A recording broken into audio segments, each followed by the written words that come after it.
नमस्कार। आकाशवाणी देहरादून से प्रस्तुत हैं प्रादेशिक समाचार। मुख्य समाचार। प्रधानमंत्री नरेंद्र मोदी 3 देशों की यात्रा के दूसरे चरण में पापुआ न्यू गिनी रवाना हुए। केंद्रीय रक्षा एवं पर्यटन राज्य मंत्री अजय भट्ट ने कहा कि इस वर्ष भी कैलाश मानसरोवर यात्रा संचालित नहीं की जाएगी। Uttarakhand police state forensic lab का आधुनिकीकरण करने के लिए केंद्र सरकार ने 4 करोड़ रुपए का बजट मंजूर किया और प्रदेश में अब तक 8,94,000 से अधिक तीर्थयात्रियों ने 4 धाम के दर्शन किए। समाचारों के साथ मैं नीता कांडपाल। अब समाचार विस्तार से।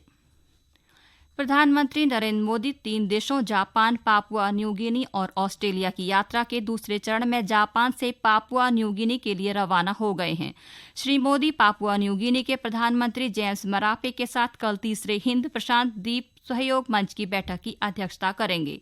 प्रधानमंत्री Narendra Modi Papua New Guinea के साथ द्विपक्षीय बैठकों में हिस्सा लेंगे। भारत के प्रधानमंत्री की पापुआ न्यू गिनी की यह पहली यात्रा है। इससे पहले प्रधानमंत्री नरेंद्र मोदी ने आज सुबह हिरोशिमा में ब्रिटेन के प्रधानमंत्री ऋषि सुनक के साथ द्विपक्षीय मुद्दों पर बातचीत की। दोनों नेताओं ने भारत और ब्रिटेन के बीच सामरिक साझेदारी और मुक्त व्यापार समझौता वार्ता में हुई प्रगति की समीक्षा की। दोनों नेता व्यापार एवं निवेश, विज्ञान और प्रौद्योगिकी, उच्च शिक्षा और विभिन्न क्षेत्रों में सहयोग बढ़ाने पर सहमत हुए। प्रधानमंत्री मोदी ने G7 शिखर वार्ता से अलग ब्राजील के राष्ट्रपति लूला डी सिल्वा के साथ बातचीत की। ट्वीट संदेश में श्री मोदी ने कहा कि व्यापारिक संबंधों को और बेहतर बनाने के लिए भारत और ब्राजील मिलकर काम करते रहेंगे। दोनों नेताओं ने क्षेत्रीय विकास के मुद्दे पर भी विचार विमर्श किया। केंद्रीय रक्षा एवं पर्यटन राज्य मंत्री अजय भट्ट ने कहा कि कैलाश मानसरोवर यात्रा इस वर्ष भी संचालित नहीं की जा सकेगी। उन्होंने बताया कि भारतमाला परियोजना के तहत सीमावर्ती क्षेत्र में सड़क निर्माण का कार्य चल रहा है, जिसके चलते यात्रा शुरू नहीं की जा रही है। केंद्रीय पर्यटन राज्य मंत्री अजय भट्ट ने बताया कि 4 धाम यात्रा की तर्ज पर छोटा कैलाश और आदि कैलाश यात्रा चलाई जा रही है, लेकिन सड़क निर्माण के चलते तीर्थ यात्रियों को यात्रा मार्ग पर कुछ अंतराल के लिए रुकना पड़ सकता है। कोविड की वजह से ऐसी यात्राएं सभी रोकी हुई थी। अब धीरे धीरे सब जगह की खुल रही हैं और मैं समझता हूं कि 2 कंट्रीज के बीच की बात है। हमारे यहाँ से चाइना के अंदर प्रवेश करती है। लीपू लेक तक अभी रोड खुली हुई है। रोड पर ब्लैक टॉप भी हो रहा है। रोड भी अभी पूरी तरह नहीं बन पाई है। अभी कुछ पैदल भी जाना होता है। तो ये संभावना है कि इस साल शायद मानसरोवर यात्रा अभी नहीं चल पाएगी, क्योंकि उसकी जो लिखत पढ़त होती है उसका समय लगभग निकल गया है।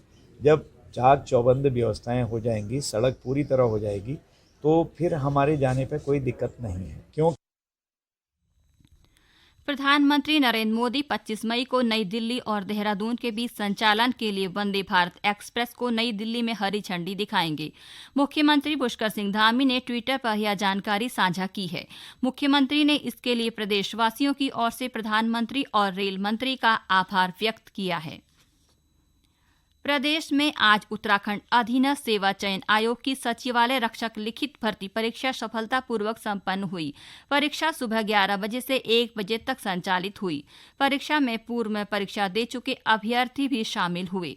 आयोग के सचिव SS रावत ने बताया कि परीक्षा देहरादून, पौड़ी, नैनीताल और अल्मोड़ा जिले के 62 परीक्षा केंद्रों में संचालित की गई। उधर नैनीताल जिले में 12 केंद्रों में परीक्षा संपन्न हुई। परीक्षा के नोडल अधिकारी शिव चरण द्विवेदी ने बताया कि परीक्षा में जिले से 5,628 परीक्षार्थी पंजीकृत थे, जिसमें से 2,394 परीक्षार्थी परीक्षा में शामिल हुए। 25 से 27 मई तक उत्तराखंड में होने जा रहे G20 सम्मेलन को लेकर तैयारियां जोरों पर हैं। कैबिनेट मंत्री प्रेमचंद्र अग्रवाल ने आज जौलीग्रांट एयरपोर्ट, रानी पोखरी और ऋषिकेश में चल रहे साज-सज्जा और सौंदर्यीकरण के कार्यों का निरीक्षण किया। उन्होंने कहा कि सरकार देश विदेश के मेहमानों का भव्य स्वागत करने के लिए तैयार है। ये समाचार आकाशवाणी केंद्र देहरादून से प्रसारित किए जा रहे हैं। Uttarakhand police state forensic lab का आधुनिकीकरण करने जा रही है। डीआईजी एस सेंथिल ने बताया कि इसके लिए केंद्र सरकार से 4 करोड़ रुपए का बजट मंजूर कर लिया गया है।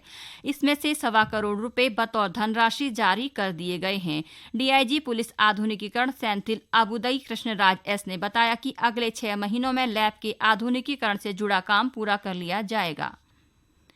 प्रदेश में 22 अप्रैल से शुरू हुई 4 धाम यात्रा सुचारू रूप से चल रही है। अब तक 8,94,000 से अधिक तीर्थयात्रियों ने 4 धाम के दर्शन किए। पर्यटन विभाग के अनुसार सबसे अधिक 4,07,000 से अधिक श्रद्धालुओं ने केदारनाथ की यात्रा की। उधर 28 मई से 15 जून तक हेलीकॉप्टर से केदारनाथ यात्रा करने के लिए टिकटों की बुकिंग 23 मई से शुरू होगी। उत्तराखंड नागरिक उड्डयन विकास प्राधिकरण के मुख्य कार्यकारी अधिकारी सी रविशंकर ने बताया कि 23 मई को खुलने वाले हेली टिकटों की बुकिंग स्लॉट को बढ़ा दिया गया है। चारों धामों में वृद्ध और असहाय दिव्यांगजनों की सहायता के लिए हेल्प डेस्क की स्थापना कर होमगार्ड स्वयंसेवकों की तैनाती की गई है। चमोली, उत्तरकाशी और रुद्रप्रयाग जिलों के होमगार्ड स्वयंसेवक धाम में दर्शनों के लिए आए वृद्ध, असहाय और दिव्यांगजनों की सहायता करेंगे। हेल्प डेस्क में तैनात होमगार्ड स्वयंसेवकों के मोबाइल नंबर भी बोर्ड में चस्पा किए गए हैं ताकि श्रद्धालुओं को कोई असुविधा न हो। श्रद्धालुओं के अनुभव साझा करने के लिए एक रजिस्टर भी रखा गया है जिस पर वे अपने अनुभवों को अंकित करेंगे। बागेश्वर की जिलाधिकारी अनुराधा पाल ने पुनरीक्षण और परामर्श समिति की बैठकों में बैंकों को वार्षिक ऋण योजना के साथ ही सरकार द्वारा संचालित योजनाओं के लिए अधिक ऋण वितरित करने को कहा।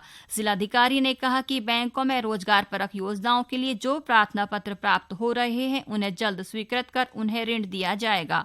उन्होंने बैंकों से ऋण वितरित करने के लिए शिविर लगाने के निर्देश दिए। केंद्र सरकार की प्रधानमंत्री किसान सम्मान निधि योजना से देश भर के किसानों को लाभ पहुंच रहा है। इसी के तहत ऊधम सिंह नगर जिले के 82,000 से अधिक किसानों को इस योजना से लाभ पहुंच रहा।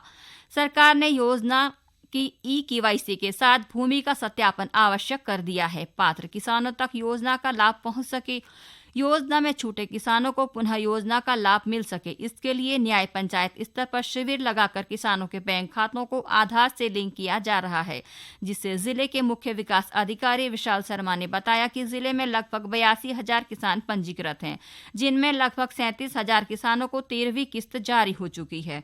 उन्होंने बताया कि जिले में लगभग 25,000 किसान ऐसे हैं जिनकी ई-केवाईसी नहीं हुई। इसके लिए कृषि विभाग पंचायत स्तर पर शिविर लगाकर ई-केवाईसी के साथ ही आधार से लिंक करने के साथ मोबाइल नंबर अपडेट किया जा रहा है।